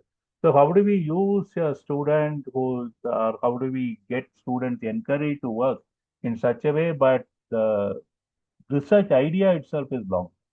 I think these are some of the vulnerabilities I see in an academic part. Thank you, Balaji. Thank you, Professor Rajagopalan. So we do have a question, and then this is open to everybody, not just the Dr. Harish Ramani and to Dr. Professor Rajagopalan.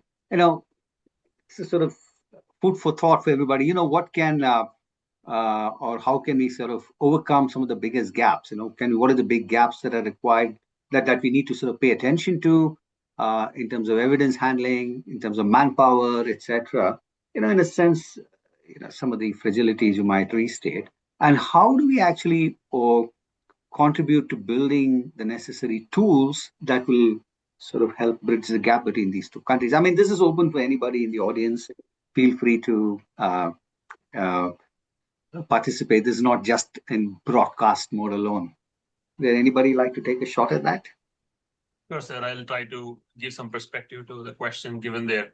So definitely, when it comes to investigations in general, on digital investigations, there is significant gaps, as Dr. Kumudarani emphasized. It comes in multiple levels, right? We have significant data volumes. We have huge data complexities. And these evidences could also be volatile. It could be corrupted. It could be altered. It could be improperly handled. And there are also a lot of counter techniques coming for anti-forensics, right? Sophisticated cyber criminals use data wiping and steganography and various obfuscations. Now, so specifically, these are challenges. Of course, everybody wants to have a good list of challenges. But in terms of solutioning them, of course, nothing will be solved using a specific tool or a specific process, but we need a systemic approach to it. We need to have life cycle view of everything. Today, when you talk about forensics in general or incident management in general, due to various time constraints, people take shortcut approach, or generally we don't want to follow a life cycle view. When you talk about data, the moment the data is created till the time the data is purged, there are various events and activities happen. So if we have the life cycle view, then some of these challenges could be manageable. And especially when it comes to organization at scale, we need significant amount of automation. That's where AI can also come in.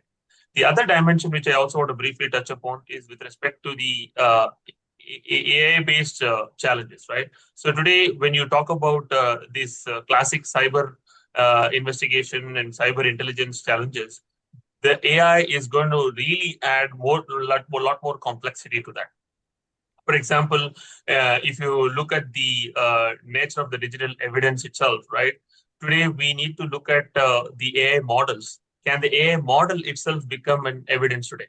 For example, if a criminal used a poison AI model to commit a crime, the model itself is an evidence. But how do you seize a model today? It's a very interesting and open research question. At least I'm not aware of it, whether there are any international collaborations on this, right? Let's say, imagine if this model is in a distributed cloud environment, like an AWS or Azure. How do you even create a forensically sound image of a system that is consistently changing and learning? Because the nature of AI is it continuously learns and continuously adapts based on the data it is reading about. So the investigative angle to that is, what's the digital equivalent of, let's say, capturing a gun from a scene of crime when the gun is in a constantly evolving cloud-based or algorithmic way. So, and this really challenges even the current manpower or the human power to really investigate this further. So I'm not saying there are solutions exist. Many things needs to evolve over a period of time, but what is required is a life cycle view, and also we need to have it a systematic approach. With so many parameters out there, it's going to be increasingly complex even to apply the well-known classic techniques. We need to start from first principles and then be systematic about it. Thank you, Lokesh, and thank you for highlighting the need for thinking about the AI life cycle, especially as AI itself is sort of learning and what shall I say, changing form. We're not after a static entity here.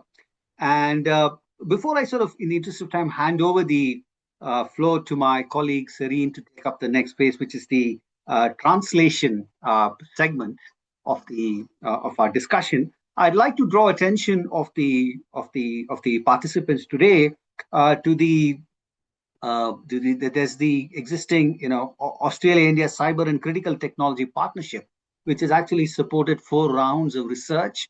Mostly so far it has brought together universities, non-profits from both sides, both Australia and India. But I think it's also important, I think, that industry also jump into this. There are resources available, and I think with some of the with some of the ideas that have emerged today, there's potential for taking this research ahead. At IIITB itself, we've done we've been involved in a couple of projects very fruitfully.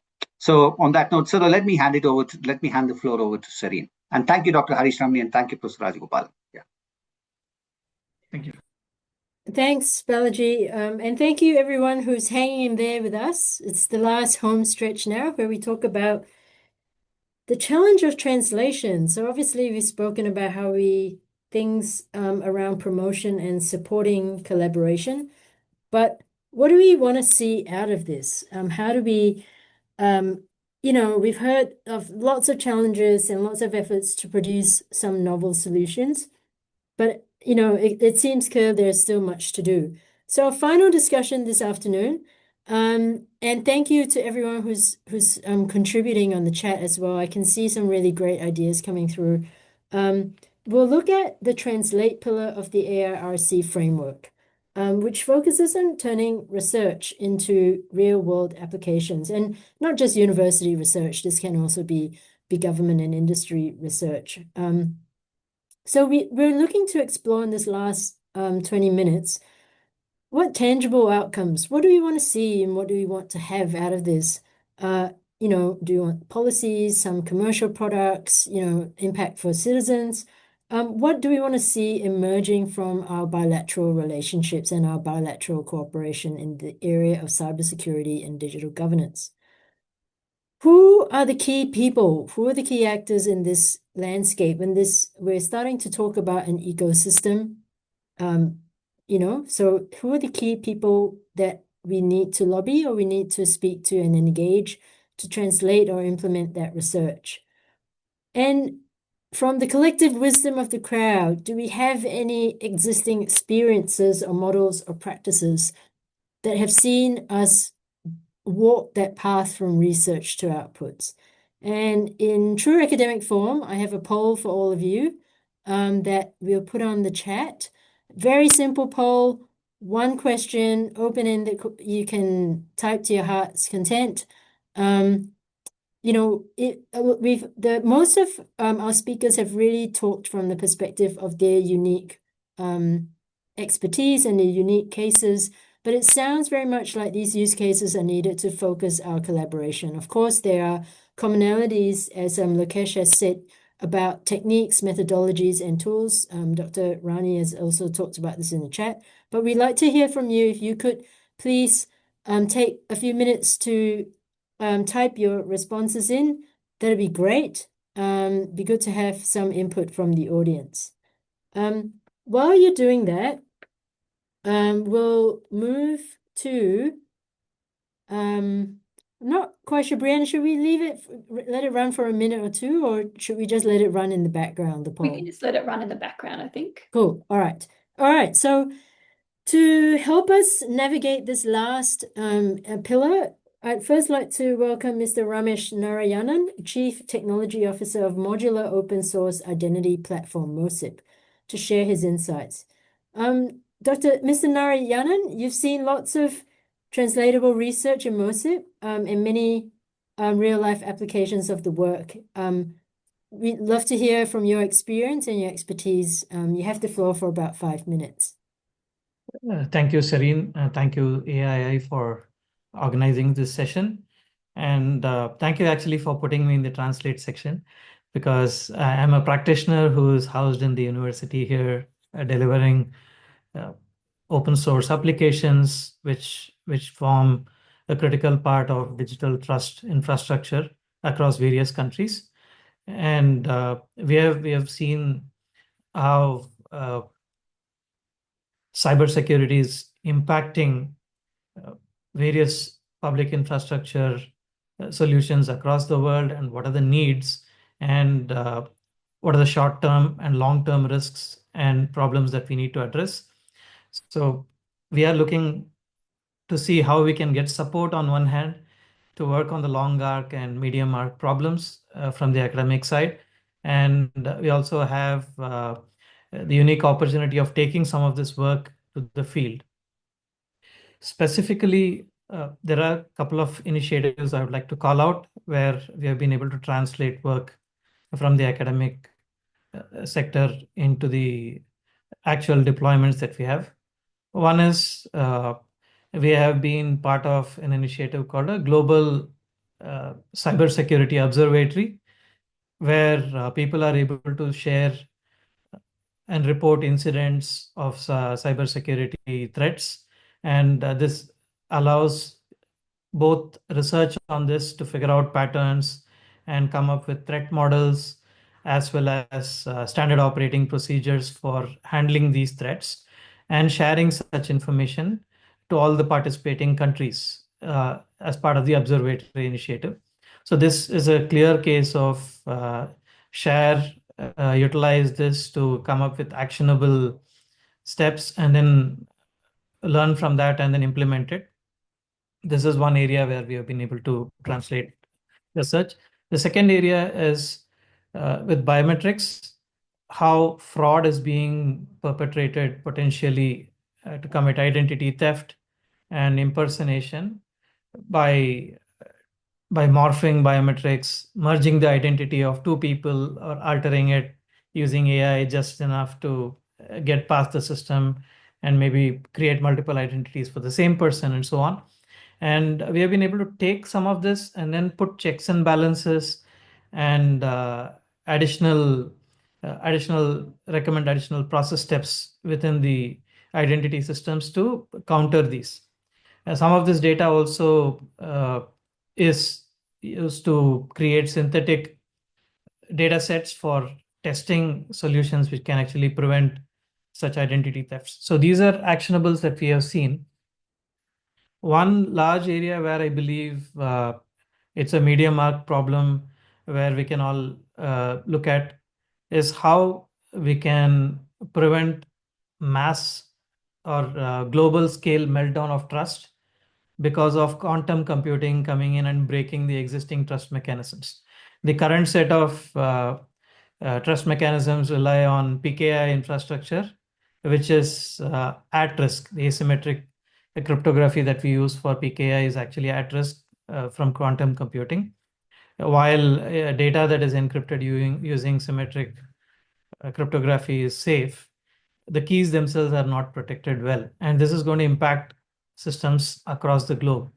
So can we come up with actionable mechanisms and recommendations of how solutions can be brought in, as Lokesh mentioned, from silicon all the way to actual applications deployed out there and infrastructure everywhere? What are the measures that need to be taken? I think this is going to be requiring everybody to actually chip in to make sure that we are putting all systems in a secure mode going forward, preparing for the post-quantum world. And I think that's a major area for collaboration that we could have.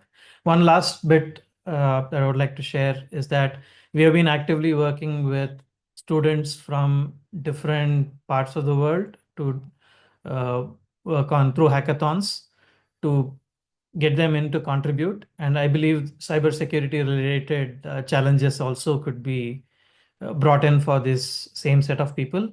Our current base includes students from India and Africa. We would be happy to extend this to Australian universities and get them also to participate in these initiatives.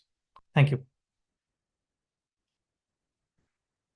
Thanks very much, Ramesh. That's some really great ideas there. Just hang tight while we move to the next speaker. Finally, I'd like to invite Dr. Kumada Rani, Deputy Director of the State Forensic Science Laboratory of the Government of Karnataka, to offer some remarks. Dr. Rani, you've already been very active in the chat. I've been tracking all your great suggestions and questions. So I guess for you and for the work that you do, what do you see as some of the important areas in cyber forensics? And perhaps you'd like to also touch on the digital governance aspect of it, in which government labs such as yours can collaborate with other national or international labs to advance the work you're doing.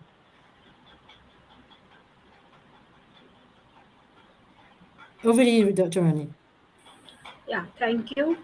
Thank you for the invitation. As cyber fraud forensics in India is at critical juncture today, we are dealing with an unprecedented volume of cases ranging from phishing and online banking fraud to newer challenges such as cryptocurrency scams, deep fakes, and AI-driven frauds. So with this, where international partnership such as between Australia and India become very valuable. Australia brings advanced methodologies and infrastructure, while India brings scale and diversity of cases. Together, we can co-develop AI-based fraud detection tools, enhance capacity through joint training programs, and work on policy harmonization to address the cross-border nature of cybercrime. Ultimately, combating cyber fraud requires not just technology but also governance, awareness, and trust building between stakeholders. By combining local expertise with global best practices, we can create a stronger, more resilient framework to protect our citizens and our digital economy.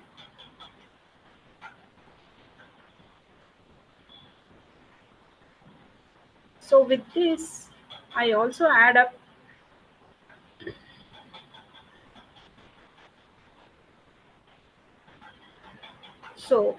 use cases. What specific use cases in cyber security and digital governance would benefit from bilateral collaboration, and what outcomes would we like to see from these use cases? Like use cases for bilateral collaboration, like in this cybercrime investigation and digital forensics, where joint expertise sharing to detect, investigate, and prosecute cross-border cyber crimes are very much essential. Critical infrastructure protection, where coordinated frameworks to secure energy grids, transport, health, and financial systems, and digital identity and e-governance, mutual learning in secure, inclusive digital identity systems and citizen service delivery, capacity building and research, collaborative training, exchange programs, and research in AI security, quantum cryptography, and emerging technologies. So desired outcomes must be a harmonized cyber security standards and policies, and faster response and intelligence sharing during cyber incidents, reduced cyber threats, through proactive prevention and resilience, trust, transparency, and secure digital ecosystems benefiting both nations, citizens, and business. So these are my views on this session. Thanks, Kumada. I just want to just while we have a tiny bit of time, and before I read out some of the suggestions by the audience about use cases and outcomes that might drive collaboration in the future, I'd just like you to hear from both of you maybe what you think. Who can we engage to drive this work? I know, Ramesh, you've almost put yourself up as an actor that we can tap into to do some of the work already. But who are some of the ideal stakeholders that can help us do some of this research translation?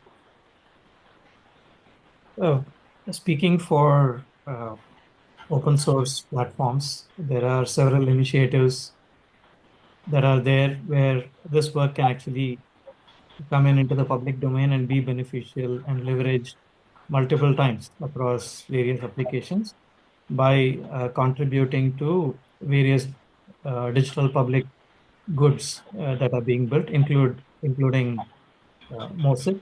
And this is across the spectrum. It covers various use cases from agriculture, education, healthcare, and so on. So there is way to publish actionable research into this.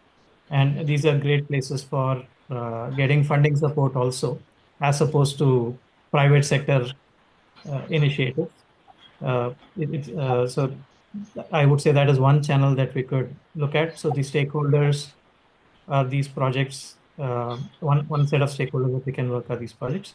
Second is we also have a country base. We are in the process of forming a country council where practitioners from different government departments would be part of this as they are consuming our solutions. And they would be a great forum to actually tap both for operational as well as for analytics purposes, data being shared in maybe anonymized fashion.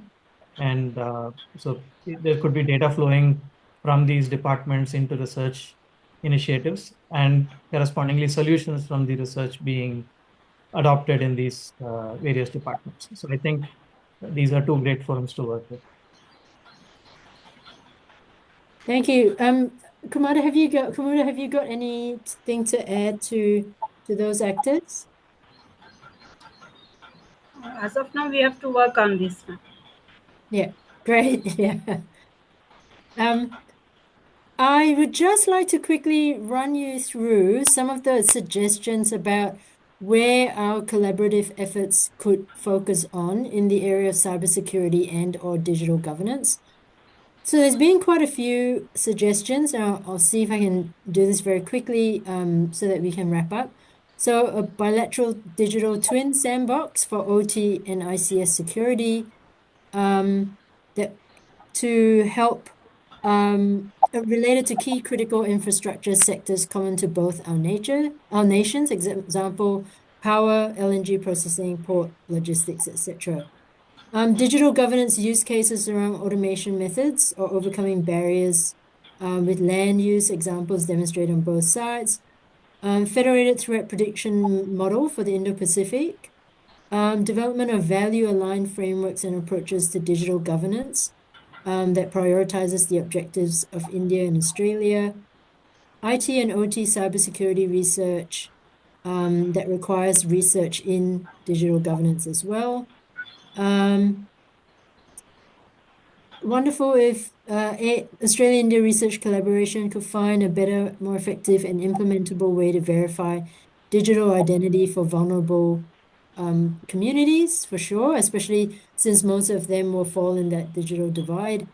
Use case about government-to-government interaction with regards to cybersecurity would be useful, as well as evaluating the cyber preparedness of SMEs in India, probably, and in Australia. Interoperable compliance as code framework for secure AI. Lots of ideas. Hackathons, The Global Watch, I mean, there probably could also be some kind of global observatory or regional observatory on digital governance. A global watch on cybercrime between Australia and India, which will be of lots of relevance to some of our colleagues here. Target audience would be governments of India and Australian researchers and industries. So lots of really great things coming through from the audience that we can document and collect for the recommendations going forward. So I thank you very much for sharing those with us. Are there any questions for Ramesh or Kumuda from the audience at this stage?